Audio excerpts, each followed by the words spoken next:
Hello guys. तो आज की वीडियो के अंदर हम बात करेंगे मल्टीपल स्क्लेरोसिस के बारे में कि मल्टीपल स्क्लेरोसिस क्या होता है।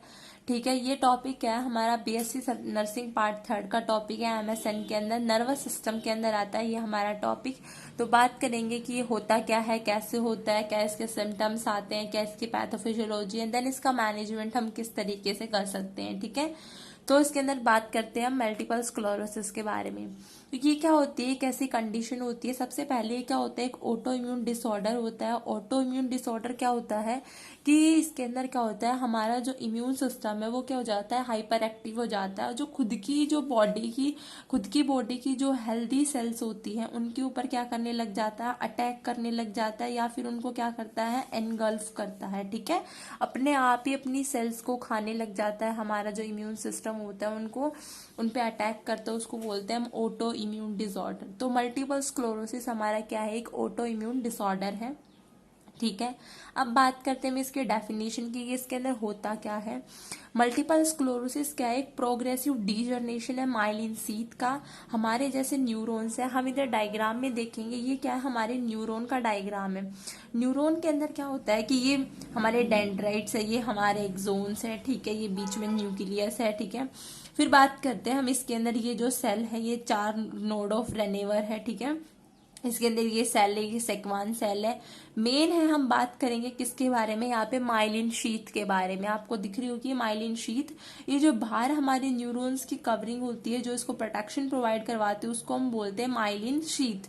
ठीक है, ये माइलिन शीथ क्या होती है, मल्टीपल स्क्लेरोसिस के अंदर डीजनरेट होने लग जाती है, यानी इसका क्या होने लग जाता है, ब्रेक डाउन होने लग जाता है। तो उसी को हम क्या बोलते हैं, मल्टीपल स्क्लेरोसिस बोलते हैं। ठीक है, ये माइलिन शीथ क्या कराती है, प्रोटेक्शन भी प्रोवाइड करवाती है, साथ ही साथ इसका जो मेन रोल होता है, इंपॉर्टेंट काम क्या होता है कि जो भी नर्व इम्पल्स जनरेट हो रहे हैं उनका कंडक्शन कराती है। नर्व इम्पल्स का कंडक्शन कराने का काम करती है हमारी माइलिन शीथ। ठीक है, तो इसमें क्या होता है, मल्टीपल स्क्लेरोसिस के अंदर माइलिन शीथ डीजनरेट होने लग जाती है, उसका ब्रेक डाउन होने लग जाता है, उसी को बोलते हैं मल्टीपल स्क्लेरोसिस। ठीक है, ये इसका फंक्शन हो गया।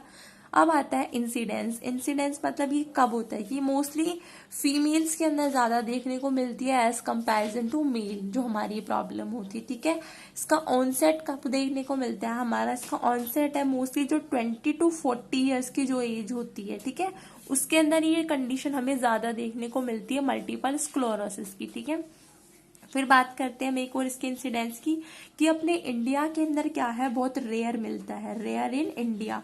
ये जो वेस्टर्न कंट्रीज होते हैं हमारे, उनमें ज्यादा कॉमन पाई जाती है ये जो कंडीशन है वो। ठीक है, फिर ये हो गए हमारे इसके इंसिडेंट्स। अब बात करता है ईटियोलॉजी की। ईटियोलॉजी क्या होती है इसकी, कि वैसे तो इसकी ईटियोलॉजी है वो क्या मानी जाती है, अननोन मानी जाती है। ठीक है, इसका कोई स्पेसिफिक कोज नहीं माना जाता। बाकी हम और भी इसके अदर पॉइंट ऑफ व्यूज है, रिस्क फैक्टर में मान लो, या वैसे कौन कौन से हो सकते हैं, इम्यून जेनेटिक वायरल डिजीज। अगर कोई भी इम्यूनिटी से रिलेटेड अगर उसको जेनेटिकली कोई वायरल डिजीज हो रखी हो तो हो सकती है अपन को ये मल्टीपल स्क्लेरोसिस की प्रॉब्लम।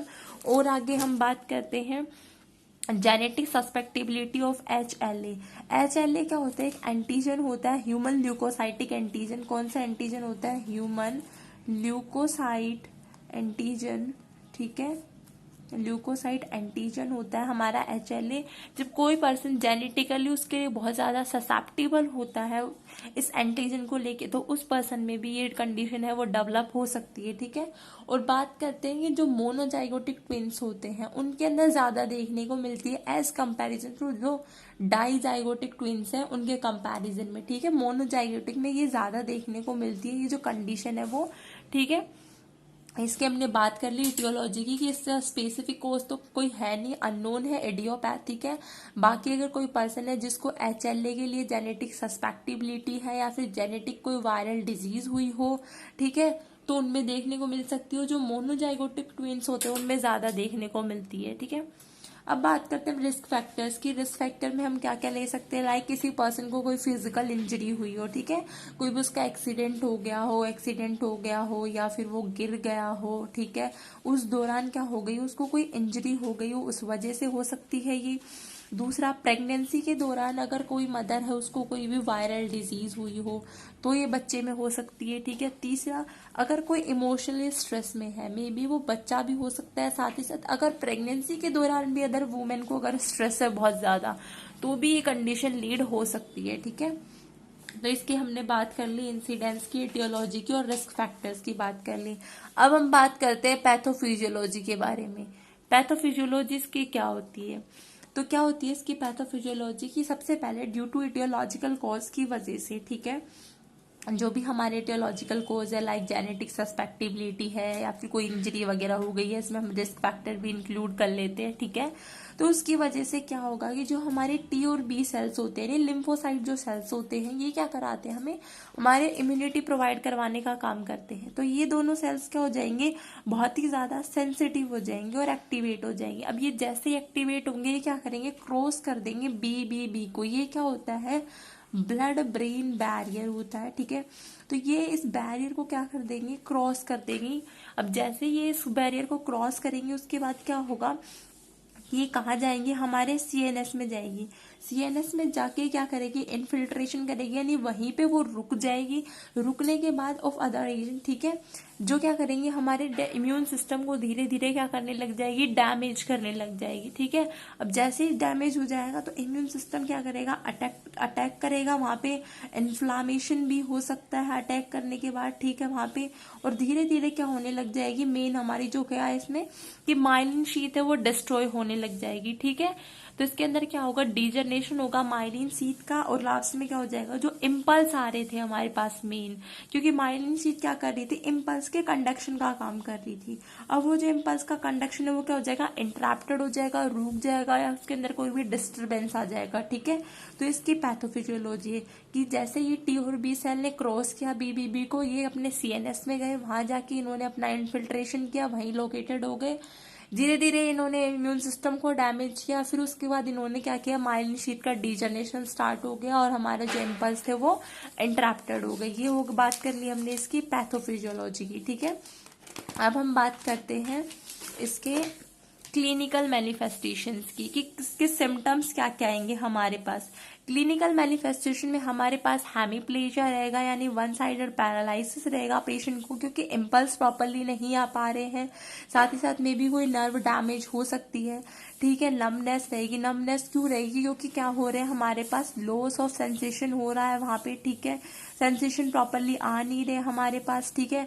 डिस्रेथिया हो सकता है, या फिर उसको क्या हो सकता है? डिफिकल्टी हो सकती है कोऑर्डिनेशन और बैलेंस के अंदर, मतलब पर्सन है वो प्रॉपरली कोऑर्डिनेट नहीं कर पाएगा या बैलेंस नहीं कर पाएगा, ठीक है, उसको बोलते हैं। साथ ही साथ उसको विजुअल चेंजेस आ रहे। विजुअल चेंजेस में लाइक उसको बर्निंग विजन दिख रही है, ठीक है, या ब्लरी विजन दिख रही है, ब्लरी भी दिख सकती है उसको, ठीक है। उसको डिप्लोपिया हो सकता है, डबल विजन वगैरह दिख सकती है उसको, ठीक है। ये सारे कुछ विजुअल चेंजेस आएंगे। फिर उसके बाद आता है हमारा ब्लैडर एंड बावल डिसफंक्शन। ये भी प्रॉपरली नहीं होंगे, क्योंकि हमारी सारी चीजें क्या है? ब्रेन से रिलेटेड है, कनेक्टेड है उससे। अब प्रॉपरली वहां से इम्पल्स नहीं आ पा रहे तो प्रॉपरली क्या होगा? हमारे ब्लैडर को सिग्नल नहीं मिलेगा कि कब उसको एम्पिटी होना है, कब कॉन्ट्रिक्शन होना है उसका। तो हमारी जो ब्लैडर और बावल डिसफंक्शन है वो भी अल्टर्ड रहेंगे। साथ ही साथ पर्सन है वो डिप्रेशन में भी जा सकता है, और क्या हो सकता है? उसको सेंसरी डिसफंक्शन तो होंगे ही होंगे, क्योंकि प्रॉपर अगर इम्पल्स ही नहीं है तो प्रॉपर सेंसेशन तो आएंगे ही नहीं, ठीक है। तो इसकी हमने किसकी बात कर ली? क्लिनिकल मैनिफेस्टेशंस के बारे में बात कर ली। अब हम करते हैं इसके डायग्नोसिस के बारे में। मोस्टली डायग्नोसिस के अंदर हम क्या करते हैं? न्यूरोलॉजिकल असेसमेंट करते हैं। जो मेंटल स्टेटस एग्जामिनेशन होता है, न्यूरोलॉजिकल एग्जामिनेशन, वो करेंगे। साथ ही साथ हम एमआरआई वगैरह भी करा के देख सकते हैं। उसके अंदर हम माइलिन शीट देख सकते हैं कि वो कितनी डीजनरेट हुई है, नहीं हुई है, वो सब अपन देख सकते हैं, ठीक है। ये इसका डायग्नोसिस है नॉर्मल, ठीक है। फिर बात करते हैं हम इसके मैनेजमेंट के बारे में कि हम इसको किस तरीके से मैनेज करेंगे। सबसे पहले बात करेंगे हम मेडिकल मैनेजमेंट की।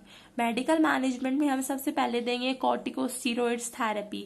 हम स्टीरॉइड्स क्यों देते हैं, ताकि क्या कर सके, हम इन्फ्लामेशन को कम कर सकें, हम स्टीरॉइड्स देंगे उसके लिए वहाँ पे, क्योंकि जब हमारा इम्यून सिस्टम धीरे धीरे वीक हो रहा था, वहाँ पे जब वो अपना इन्फिल्ट्रेशन कर रहा था, तो धीरे धीरे क्या हो रहा था कि वहाँ पे इन्फ्लामेशन भी हो रहा था। तो उस इन्फ्लामेशन को कम करने के लिए हम क्या देंगे, स्टीरॉइड्स देंगे, ठीक है। स्टीरॉइड्स लाइक ये जो अपने आते हैं हाइड्रोकॉर्टिसोन्स वगैरह हैं, ये नॉर्मल स्टीरॉइड, प्रेडिसिनॉल वगैरह, ये अपने क्या होते हैं, नॉर्मल स्टीरॉइड्स होते हैं, हम वो स्टीरॉइड्स देंगे, ठीक है। फिर हम देते हैं, इसके अंदर मेन आता है इंटरफेरोन बीटा ए और बीटा बी। ये भी हम क्यों देते हैं, ये इन्फ्लामेशन को रिड्यूस करने के लिए देते हैं, ठीक है। ये भी इन्फ्लामेशन को कमी करते हैं, ठीक है। ये क्या करती है, जो रिलैप्सिंग रीमिटिंग फॉर्म है, मल्टीपल स्क्लेरोसिस की एक फॉर्म है हमारी रिलैप्सिंग रीमिटिंग, ठीक है। यानी इसके अंदर क्या हो रही है, कंडीशन बहुत रिलैप्सिंग कंडीशन हो रही है। रिलैप्स यानी एक दूसरे के ऊपर प्रोलैप्स करना, ठीक है।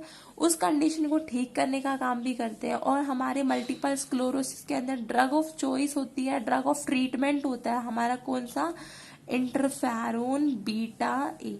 जो ये जो इंटरफेरोन होते हैं, ये क्या होते हैं, ड्रग ऑफ चॉइस या ड्रग ऑफ ट्रीटमेंट होते हैं, नहीं sorry, choice of treatment, drug of choice या फिर चॉइस ऑफ ट्रीटमेंट हम जो मानते हैं वो होता है हमारा बीटा, इंटरफेरोन बीटा ए, ठीक है। उसके बाद हम सिम्टोमेटिक ट्रीटमेंट देंगे, जो भी सिम्टम्स आ रहे हैं हम उनके अकॉर्डिंग ट्रीटमेंट दे सकते हैं, ताकि हम सिम्टम्स को क्या कर सके, मैनेज कर सके, ठीक है। तो ये हो गया हमारा मेडिकल मैनेजमेंट। अब हम बात करते हैं नर्सिंग मैनेजमेंट की, कि नर्सिंग मैनेजमेंट किस तरीके से करेंगे। सबसे पहले तो क्या होगा, जो वर्बल कम्युनिकेशन है वो इंटरप्टेड हो जाएंगे पर्सन के, क्यों, क्योंकि जो सेंसरी नर्व इम्पेयरमेंट हो रहा है, हमारी जो सेंसरी नर्व्स है वो इम्पेयर हो रही है, उसमें कहीं ना कहीं अल्ट्रेशंस आ रहे हैं, तो उस वजह से हो सकता है। तो हम क्या बोलेंगे कि एक तो वर्बल जो कम्युनिकेशन इम्पेयर हो रहा था इंडिविजुअल के साथ, मतलब बात करेंगे, साथ ही साथ उसको एनकरेज करेंगे कि जो भी उसकी नीड्स फीलिंग्स वगैरह है वो उनके बारे में बताए, ठीक है। उसकी हेल्प करेंगे, किसके अंदर, स्पीकिंग के अंदर उसकी हेल्प करेंगे, हेल्प इन स्पीकिंग, ठीक है। फिर उसके बाद क्या है कि इम्पेयर्ड, दूसरा क्या होगा, impaired bowel and urinary elimination, यानी बावल और ब्लैडर जो अपने फंक्शंस थे वो अल्टर्ड हो रहे हैं, क्यों, क्योंकि न्यूरो ट्रांसमीटर इम्पेयरमेंट हो रहा है। जो हमारे न्यूरो ट्रांसमीटर थे, जो मतलब इम्पल्स ले जाने का और लाने का काम कर रहे थे, वो कहीं ना कहीं क्या हो गया, अल्टर हो रहे हैं, इम्पेयरमेंट हो रही है उनके अंदर। तो उस वजह से क्या हो गई, हमारे जो बावल और ब्लैडर फंक्शंस है वो क्या हो जाएंगे, इम्पेयर हो जाएंगे। तो उसके लिए हम क्या करेंगे, प्रॉपर जो पर्सन है उसको मतलब टॉयलेट ट्रेनिंग देंगे, उसको प्रॉपर वॉइडिंग टाइम रखेंगे उसका, ठीक है। उसको मतलब एनकरेज करेंगे कि आप मतलब लिमिटेड अमाउंट के अंदर ही फ्लूड ले, अगर बहुत कम ले रहा हो तो उसको बोलेंगे कि आप मतलब फ्लूड का इंटेक करें, और ज़्यादा भी ना करें, मतलब एक एडिक्वेट प्लस प्रॉपर अमाउंट के अंदर वो फ्लूड इंटेक करे, ठीक है। तो कहीं ना कहीं करके उसका जो बाउल और ब्लैडर है उसको, अगर सीवियर प्रॉब्लम हो रही है, उसके यूरिनरी वगैरह नहीं आ रहा है, यूरिन वगैरह बिल्कुल पास आउट नहीं हो रहा है, तो हम कैथेटराइजेशन भी कर सकते हैं पर्सन की, ठीक है। फिर आता है हमारा impaired bed and physical mobility related to weakness, यानी जो उसकी फिजिकल मोबिलिटी है वो भी कहीं ना कहीं अल्टर्ड हो जाएगी, क्योंकि प्रॉपर उसके सेंसेस नहीं आ पा रहे हैं, ठीक है। तो उसको कोऑर्डिनेशन करने में दिक्कत आ रही है, ठीक है, वीकनेस की वजह से हो रहा है ये सब। तो उसको क्या कराएंगे, जो उसकी फिजिकल मोबिलिटी है, यानी उसकी मूवमेंट कराने में हेल्प करेंगे, मूवमेंट के अंदर हेल्प इन मूवमेंट में हेल्प करेंगे। साथ ही साथ हमको पैसिव एक्सरसाइज परफॉर्म करा सकते हैं, ठीक है, जिससे उसकी जो मूवमेंट्स है वो मेंटेन रह सके। रेंज ऑफ मोशन यानी एक्सरसाइज होती है एडक्शन, एबडक्शन, फ्लैक्सेशन वगैरह, हम उसको करा सकते हैं प्रॉपरली, ठीक है।